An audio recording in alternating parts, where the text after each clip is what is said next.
अली भाई आपको वेलकम कहेंगे जी, thank you very much for inviting. जिस तरह आप ब्रेक में बता रहे थे, क्या हर इंसान मोतिया का शिकार होता है, सफ़ेद मोतिया और फिर काला मोतिया? That is a very good question. सबसे पहले व्यूअर्स के लिए एक जनरल मैसेज ये है कि वो तमाम इंसान जो भी मैमल्स, इवन हशरात भी जो भी पैदा होते हैं, उनकी आंख के अंदर एक नेचुरल पैदाइशी तौर पे क्रिस्टलाइन लेंस होता है। अच्छा। जो बिल्कुल क्लियर होता है पानी की तरह, ठीक है, उसमें से रोशनी बिल्कुल ठीक गुजरती है। अच्छा, अब क्या होता है विद टाइम, जिससे इंसान के बाल सफ़ेद हो जाते हैं, ये बाल क्या है? प्रोटीन है, प्रोटीन का हिस्सा है, गोश्त का हिस्सा है, एक्सटेंशन है। एग्जैक्टली इसी तरह जो आंख के अंदर नेचुरल क्रिस्टलाइन लेंस है, उसके ऊपर एंटीऑक्सीडेंट्स की, टॉक्सिक फ्री रेडिकल्स के, शुगर की वजह से जो आपके हाई जो सार्बिटोल वगैरह एक्यूमुलेट होती है, या नेचुरली विद टाइम क्या होता है फाइबर्स कंडेंस होना शुरू होते हैं। वो थोड़ी सी अगर मैं एक मिसाल दूं तो गाड़ी की विंड स्क्रीन होती है, अगर ज़्यादा उस अरसा चलती रहे तो उस पर स्क्रैचेज आ जाते हैं, या वो थोड़ी सी धुंध आ जाएगी। धुंध आ जाएगी, ठीक है। तो एग्जैक्टली इसी तरह वो आपकी विंड स्क्रीन के पीछे जो लेंस कैमरे का जो फोकस करने वाला एलिमेंट होता है, उसके अंदर जब ये चीज़ें आना शुरू होती हैं तो उसमें रोशनी कम आना शुरू हो जाती है। रोशनी कम होते होते एक स्टेज आती है कि वो नज़र टोटल बंद कर दी जाती है। और ये ज़रूरी नहीं है कि ये विद एज हो, ये पैदाइशी तौर पे भी हो सकता है।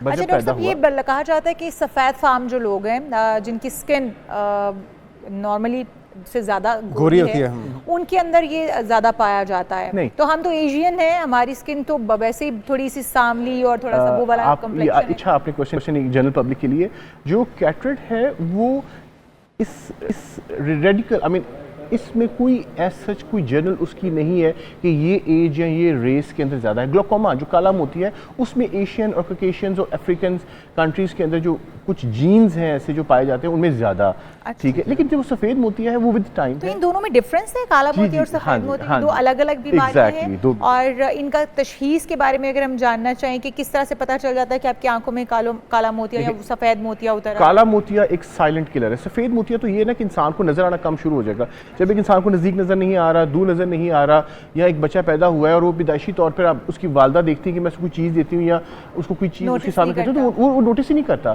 तो ये सबसे पहली अलामत है कि उसको नज़र ही नहीं आ रहा। या बच्चा पैदा होता है तो उसकी आंखें हिल रही होती हैं, बहुत ज़्यादा स्टेबल नहीं होती, फिक्स नहीं होती। इसका मतलब रोविंग आई मूवमेंट है, कंजेनिटल कैटरेक्ट है। सो पैदाइशी तौर पर अगर मोतिया है वो बहुत डेंजरस सफ़ेद बहुत और एमरजेंसी है, क्योंकि अगर वो पैदाइशी तौर पे उसके पर्दे में रोशनी गई नहीं तो वो सारी उम्र के लिए वो पर्दे की बीमारी और बिनाई नहीं बन सकेगी। अच्छा, अगर पैदाइशी तौर पर सफ़ेद मोतिया है exactly, तो वो क्योरेबल नहीं है? क्योरेबल होता है, अगर वक्त पे ना करेंगे तो आपकी विजन डेवलप नहीं जा सकती है, डेवलप नहीं होगी ना विजन। आई मीन एक बच्चा है जिसके पर्दे को आदत ही नहीं रोशनी देखने की। उसकी रीजन क्या होगी पैदाइशी तौर पे होने की? और बाद में तो आपने बताया कि वो एक एज के साथ साथ डेवलप हो जाता है और कुछ मेडिसिन है उसके साथ, मेडिसिन के साथ। पैदाइशी तौर पे क्या वजह होगी? पैदाइशी नहीं, उसमें टॉर्च इन्फेक्शन, बहुत सारी rubella infection, congenital torch infection, toxoplasmosis, there are so many infection. फिर कुछ ड्रग्स होती हैं जो पेरेंट्स या मदर ले लेती हैं, उस ड्रग से साइड इफेक्ट के साथ कंजेनिटल कैटरेक्ट डेवलप होता है। या फिर कुछ सिंड्रोम्स हैं, डाउन सिंड्रोम है, पेटोविरली है,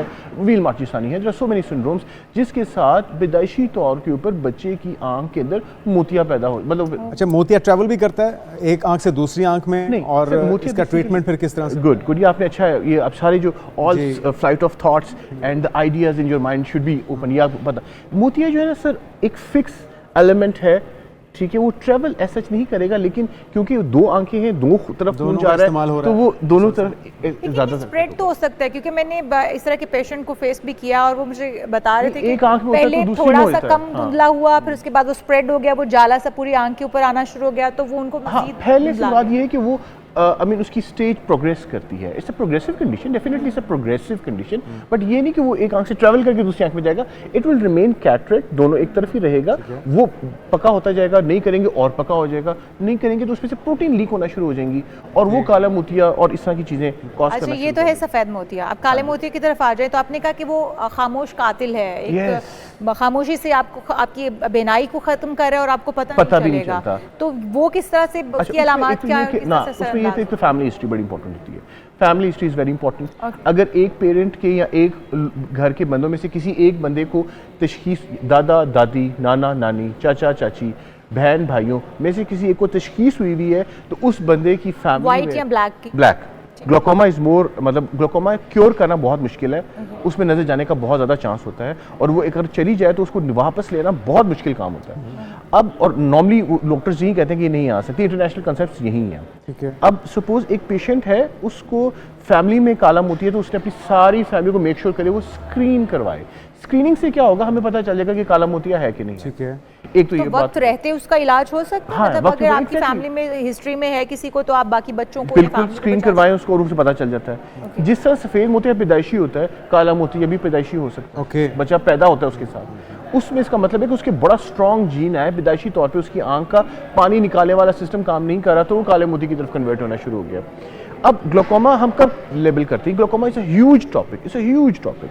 ग्लोकोमा की मोटी सी बात ही कर देता हूँ कि एक इंसान जब उसको आंख की फील्ड यानी कि नजर आता है ना, आपको इधर से भी नजर आ रहा है, इधर से भी नजर आ रहा है, जब उसका फील्ड कंस्ट्रिक्ट होना शुरू हो जाता है, फील्ड डिफेक्ट आना शुरू हो जाते हैं, तो ये ग्लोकोमा विजन महदूद हो टनल की तरफ, यस, वो कहेगा इधर भी कुछ नजर नहीं आ रहा, ऊपर भी नजर नहीं आ रहा, इधर भी नजर आ रहा है, सेंटर में पूरा फेस मूव करना पड़ेगा देखने के लिए, आसपास की चीजें दिखना। तो ग्लोकोमा के अंदर एक तो ये होगा, दूसरे नंबर के ऊपर हाई प्रेशर होगा, और तीसरे नंबर के ऊपर पीछे ऑप्टिक नर्व है, उसके अंदर चेंजेस आना शुरू हो जाएंगे। तो ये तीन चीजें अगर मिलेंगी तो तब हम पेशेंट को लेबल करेंगे कि इसे ग्लोकोमा, इसको इजी नहीं लेना, और इसको इजी नहीं लेना।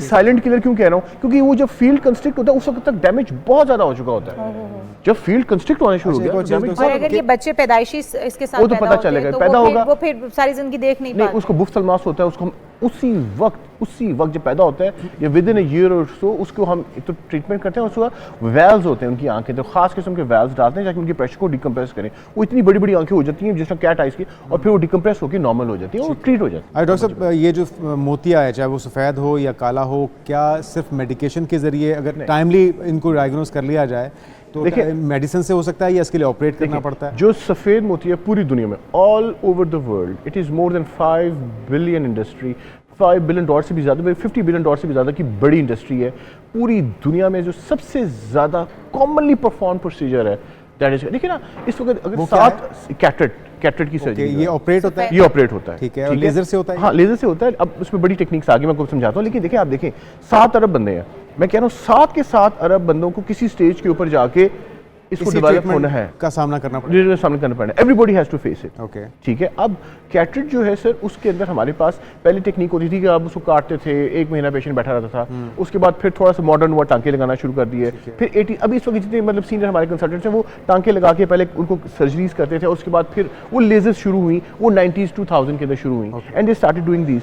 अब हम लोग जब ट्रेन हुए तो हम लोगों ने सीधा शुरू ही उस लेजर से किया, बिकॉज उस वक्त तक हमने ना कभी, और ये हाँ चंद मिनट्स में हो जाता है, चंद सेकंड्स के अंदर, चंद सेकंड्स की लेजर होती है। फेकोमल्सिफिकेशन किसी की 40 सेकंड लगते हैं, किसी को 45 सेकंड लगते हैं, किसी को 10 सेकंड लगते हैं, कुछ दिनों की एहतियात होगी। हाँ, उसके बाद देखिए जो सबसे मॉडर्न सर्जरीज हैं उसके अंदर तो आप कुछ सेकंड्स की लेजर फेकोमल्सिफिकेशन करें, 1 आध 2 मिनट 3 मिनट के अंदर मैक्सिमम आप अपना पूरा मोतिया साफ कर देते हैं। इसके बाद ये दोबारा भी आ सकता है? नहीं, उसके बाद नहीं आ, साफ कर लिया सारी उम्र के लिए ठीक हो जाता है पेशेंट। ठीक है, उसके बाद आपने लेंस डाल लिया।